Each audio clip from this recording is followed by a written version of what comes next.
የኔ ውድ ፀጉርሽ እየተሰባበረ እንዲሁም ደግሞ ከፊት እየሸሸ ሁሉን ቅባት ተጠቅመሽ ምንም አይነት ለውጥ አላገኘሽም? እንግዲያውስ ይህንን ምርጥ የሆነ ቅባት ሁልጊዜም ቢሆን በሳምንት አንድ ጊዜ እየተጠቀምሽ በአንድ ወር ውስጥ ለውጥ የምታይበት በጣም ቆንጆ የሆነ ቅባት ነው። በዚህ መልኩ በተለይ ደግሞ ፀጉራቸው የሚሸሽ የሚበጣጠስባቸው የሚረግፍባቸው ስስ ስለሆነ ይሄ ለእኔ የጠቀመ በተለይ በአሁኑ ሰዓት እኔ ፀጉሬ እየሸሸ እንዲሁም ደግሞ ብን እያለ ተቸግር ያለኝ የሆነ ጭር እያለ፣ ስለዚህ ይህን ቅባት በሳምንት ግዴታ መጠቀም አለብን። ሰላም ወዶች እንዴት ናቸው? እኔ ያለው እግዚአብሔር ይመስገን ደህና ነኝ። ብያላችሁበት ዓለም ዳርቻ ሰላማችሁ ብዝት ትርፍ ይበል እያልኩኝ እንግዲህ መግቢያ ላይ እንዳልኳችሁ ፀጉራችሁ በጣም የሚረግፍባችሁ ሽበት በተለይ ከግንባራችሁ ያለ እድሜያችሁ ለሚያጠቃችሁ ለበዛባችሁ ማለት ነው። ይሄ ምርጥ ነው።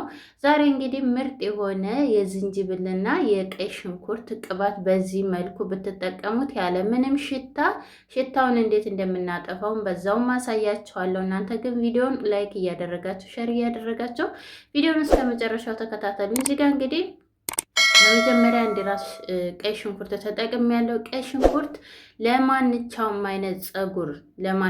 አይነት ፀጉር መድኃኒት ነው። በተለይ ፀጉራችሁ እየተበጣጠሰ ፎረፎር ለሚያስቸግራችሁ፣ ለሚረግፍባችሁ፣ ለሚነቃቀል ፀጉር እንዲሁም ደግሞ አላድግ ላለ ለወንድም ለሴትም የሚሆነው እንደዚህ አድርገን እዚህ ጋር በምታዩት መልኩ እኔ ፀጉሬ ብዛት ተለቅ ያለ ሽንኩርት ነው የተጠቀምኩት። እናንተ እንደ ፀጉራችሁ ብዛት መጠቀም ትችላላችሁ። ይህን ቅባት ሰርታችሁ ማለት እስከፈለጋችሁ ጊዜ ማስቀመጥ ስለምችሉ ችግር የለም፣ በዛም ማድረግም ትችላላችሁ። በምታዩት መልኩ ልጣጩንም አንጥለውም። የሽንኩርት ልጣጭ በጣም ከዚህ በፊትም ሰርችላችኋለሁ። ስፕሬት ቁርንፍድ ጋር ማለት ነው። የቀይ ሽንኩርት ልጣጭና የቁርንፍድ ውሃ ማለት ነው። አንድ ላይ ወደታች አለላቸው። በጣም ነው የምጠቀመው አብዝቼ። እዚህ ጋር ዝንጅብል ትንሽ አነስ አድርጌዋለሁ፣ ምክንያቱም ሁለቱም ትንሽ የማቃጠል ባህሪ ስላላቸው አነስ ማድረግ አለብን። ዝንጅብል ለፀጉር እድገት፣ ለሳሳ ፀጉር፣ ለፎረፎር ሁሉም ነገር እነኚህ የተጠቀምኳቸው በጣም አሪፍ ናቸው። እንደዚህ አድርጌ ሁሉንም ከላጥኳቸው በኋላ ያኔ ዝንጅብሉን አለመላጥም ትችላላችሁ። በነገራችን ላይ እኔ ዝንጅብሌ ትንሽ ቆዳው ስለተበላሸ ነው እንጂ ምንም ችግር የለም። አጥባችሁ ብቻ ከተፍ ከተፍ ማድረግ ትችላላችሁ። ሽንኩርቱንም እንደዛው ማድረግም ትችላላችሁ። ጥቁር ነገር ከሌለው የኔ ጥቁር ነገር ስላለው እንደዚህ አድርጌ ደቀቅ ማድረግም ትችላላችሁ። እኔ ግን እንደምታዩት ከተፍ ከተፍ ነው ያደረኩት፣ ሸርከት አድርጌ። ከዛ በኋላ ሁሉም በአንድ ላይ አድርጌ እንደዚህ ቀላቅለ አለው። ከዚህ በፊት ከነጭ ሽንኩርት ጋርና ቀይ ሽንኩርት ሰርችላችሁ ብዙዎቻችሁ ተጠቅማችሁ በጣም እንደወደዳችሁ በምግብ ዘይት ነበር ከዚህ በፊት እንደውም የሰራሁት። በጣም ብዙዎቻችሁ ተጠቅማችሁታል። እንዲሁም ደግሞ ለውጥ እንዳገኛችሁበት ኮሜንት ላይ ያሳውቃችሁኛል ብዙዎቻችሁ። በጣም ነው የማመሰግነው። ከዛ እዚህ ጋር እንግዲህ በምታዩት ሁሉም በአንድ ላይ ከታትፌ ታስቀመጥኩ በኋላ እዚህ ጋር የሰራሁት ቅባት ነበር። በቀደም እንደውም ቅባት ስሰራ ዝቃጩ ላይ የምግብ ዘይት አስቀምጬበት ነበረ። ወደ ታች አለላችሁ የቁርንፍድና የቴምር ቅባት ማለት የጥቁር አዝሙድና የቴምር የሰራሁት አለ። እሱን አይታችሁ ተጠቀሙ። ሽታው እንዲሁም ደግሞ ለፀጉራችሁ እንዴት ደስ እንደሚል ለፀጉራችሁ እድገት በጣም አሪፍ ነው። እዚህ ጋር የተጠቀምኩት እንግዲህ ዛሬ እኔ በወይራ ዘይት ብቻ ነው የምጠቀመው። እናንተ ባላችሁ ቅባት የወይራ ዘይት ከሌላችሁ ባላችሁ ቅባት ብቻ መጠቀም ትችላላችሁ። እዚህ ጋር እንግዲህ ሽታ እንዳይሸት ይሸታል ብላችሁ ተፈራችሁ ትንሽ ቁርንፍድ በምታዩት መልኩ ትጨምሩበታላችሁ። እኔ መጀመሪያ የጨመርኩትም ቅባት ላይ ቁርንፍድም ስላለው ትንሽ ነው የጨመርኩት። እንደዚህ አድርገን ትንሽ ጥብስ እናደርገዋለን፣ የተወሰነ ማለት ነው። እሳት ላይ መጣድ የማትችሉ ካላችሁ ደግሞ እንደዚህ ያደርጋችሁ። በተለይ አሁን ላይ መስራት የማትችሉ ከሆነ እንደዚህ በብርጭቆ ዕቃ ቆይ እንዴት እንደምታደርጉት መጨረሻ ላይ እነግራችኋለሁ፣ መሀል ላይ ማለት ነው። ከዛ በኋላ እዚህ ጋር ሮዝመሪ ተጠቅም ያለው ሮዝመሪ እርጥቡ ካላችሁ በጣም አሪፍ ነው። እኔ ግን ደረቁ ነው ያለኝ። ደረቁ ግን ለብዙ ጊዜ እንዲቀመጥላችሁ በጣም አሪፍ ነው። ምክንያቱም የደረቅ ስለሆነ ብዙ ጊዜ ይቀመጣል፣ አይበላሽም። ከዛ እንደዚህ አድርጌ ሁሉም በአንድ ላይ ካረኳቸው በኋላ ምንም አይነት ሽታ የለውም። በነገራችን ላይ ስትቀቡት ራሱ እኔ ፈርቼው ነበረ። ቀይ ሽንኩርት ማንኛውም ግብአቴ ላይ ይጠቀማለሁ። ለምን? ፀጉር በጣም ስለሚያዳብር፣ ፀጉር በጣም ስለሚያሳድግ። ነገር ግን ሽታውን በጣም ነው የምፈራው። ያኔ እንደዛ ስለሚሆን ምን አደርጋለሁ? እንደዚህ ሌሎችን ግብአቶች አብሬ እጨምራቸዋለሁ። አንደኛ እነኚህ ሌሎችም የራሳቸው የሆነ ጥቅም አላቸው። ሮዝመሪም ለፀጉር እድገት ብዙዎቻችሁ ያሸብታል ብላችሁኛል። እኔ አላቅም እንግዲህ በእናንተ ልስማማ ነው መሰለኝ ላይ ማለት ነው። ምክንያቱም እኔም ሽበት እያወጣብኝ ነው እና ሮዝመሪው በእርግጥ ፀጉር በጣም ነው የሚያፋፋላቸው። ብዙዎቻችሁ ግን ያሸብታል ያላችሁም አላቸው። እስኪ ያሻብታል ብላችኋል። እንግዲህ እንደ ፀጉሩ ነው። በነገራችን ላይ ፀጉራችን አሁን ሙቀት በጣም አየር የማያገኝ ከሆነ ፀጉራችን በጣም ይሸብታል። አሁን እኔ ሙቀት ስለሆነ በሙቀት ምክንያት ነው። አንደኛ ኢጃብ የምንለብስ ነን በብዛት ሽበት የሚያጠቃል። ለምን? አንደኛ አየር አያገኝም። እንደዚህ ቅባቶችን ተቀብተን ይሞቀሙቃል።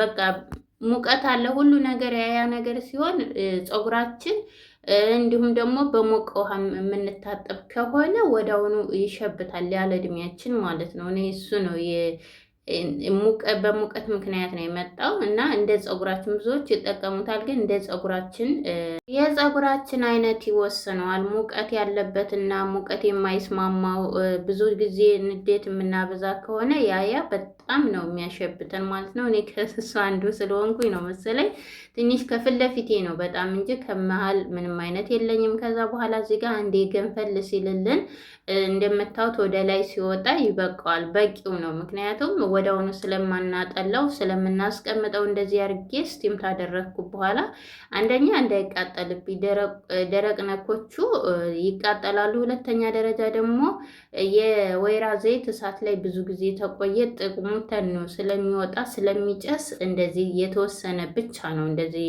አንድ ጊዜ ገንፈል እስከሚል ድረስ ብቻ ነው የምንተወው። ለዛውም እሱም እሳቷን ቀንሰን ነው በደንብ አድርገን ከዛ በኋላ እንደዚህ በምታዩት መልኩ በራሱ ጊዜ ሲወርድልን ትንሽ ቀዝቀዝ ሲልልን እዚህ ጋር ብርጭቆ ቃለኝ። ሁልጊዜም ቢሆን ቅባቶችን ሰርታችሁ ወዲያውኑ ባታጠሏቸው በጣም አሪፍ ነው። ምክንያቱም በተቀመጠ ቁጥር የቅባቱን የውህዱን ጥቅም ታገኙታላችሁ ማለት ነው። እንደዚህ አድርጌ ወዲያውኑ ትንሽ ነው፣ በጣምም አልቀዘቀዘም፣ በጣምም ደግሞ አልሞቀም። ለምን? ብርጭቆ እንዳይሰብረው። አንደኛ ደግሞ ተቀዘቀዘም ወዲያውኑ እፍና አድርጎ የበለጠ ስቲም እንዳደርገው እንደዚህ ያደረገውና በምታዩት መልኩ ቅልቅል አድርጌ ምንም አይነት ነገር አላጠለውም ማለት ነው። በምታዩት ግጥም አድርጌ አስቀምጠዋለሁኝ። ለ3 ቀን ነው ያስቀመጥኩት። እንደዚህ አድርጋችሁ ለሳምንት ራሱ እናንተ እንደዚህ እሳት ላይ መጣድ የማትችሉ ከታትፋችሁ ሁሉንም በእንደዚህ አይነት መልኩ ቅባት ጨምራችሁ ለሳምንት አስቀምጣችሁ አጥላችሁ መጠቀም ትችላላችሁ። ምናልባት ግን ሊሻግትባችሁ ስለሚችል ትንሽ ብችሉ እንደዚህ እንደኔ ጥብስ ብታረጉት አሪፍ ነው ማለት ነው። ከዛ በኋላ ከ3 ቀን በኋላ በምታዩት መልኩ በጣም ወፍራም ነው ቅባቱ። ምንም አይነት ሽታ እኔ ሽንኩርት ራሱ ያለው አይመሰለኝም እና ስቀባው በጣም ነበር የፈራሁት።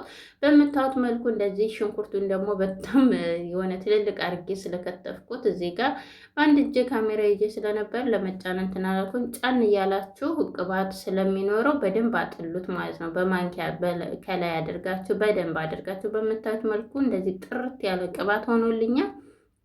ከዛ በኋላ እንግዲህ ጠዋት ላይ ስላጠለልኩት ትንሽ እስከ ማታ ድረስ ቁርንፍድ 5 ፍሬ እና 6 ፍሬ የሚሆን ጨመርኩበት። የበለጠ ደግሞ ሽታ አለው ብላችሁ ተፈራችሁ ሽታውንም ያጠፋላችኋል በተቀመጠ ቁጥር።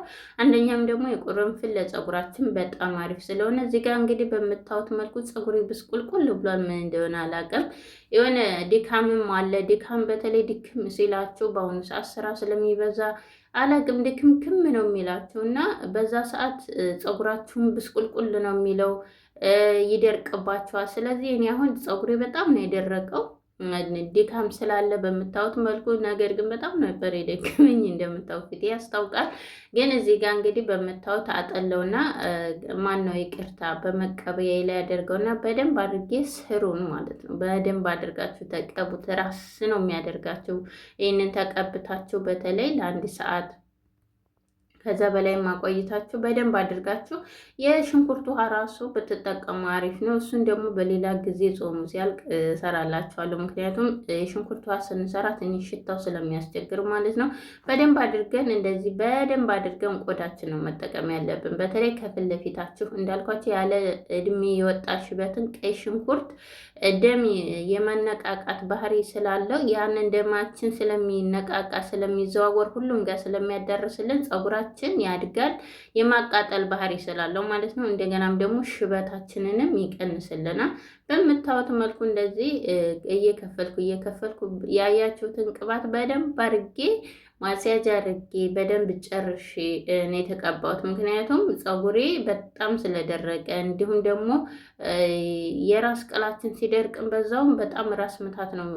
ራስ ምታትና ራሳችን ስለሚያመን እንደዚህ በደንብ አድርገን ግን ቅባት ስንቀባ በደንብ ስለሚያገኝ የፊታችንን ውበት እንዲሁም ደግሞ ራሳችን ራስ ነው የሚያደርገን ማለት ነው። እና ስለዚህ ድካማችሁ ራሱ እንደዚህ ይህን ተቀብታችሁ ድካማችሁ ልቅቅ ነው የሚያደርጋችሁ። እንደዚህ ማስያጅ እያደረግኩ እያበጠርኩ በደንብ አድርጌ መሬቱን ያው ፀጉሬ እንደምታዩት በጣም ብዛት ስላለው ወደ ታች ስለሚንጠባጠብብኝ በደንብ አድርጌ መታጠቢያ ክፍል ገብቼ በደንብ አድርጌ አዳርሼ አበጥሬ ያያችሁትን ቅባት ጨርሼ በደንብ አድርጌ በምታዩት መልኩ እስከ ጫፉ ድረስ ነው መቀባት ያለባችሁ። እንደዚህ ጥቅልል አድርጌ እኔ ለ1 ሰዓት ተኩል አስቀምጨዋለሁኝ። እናንተ 1 ሰዓትም 30 ደቂቃም በቂ ነው።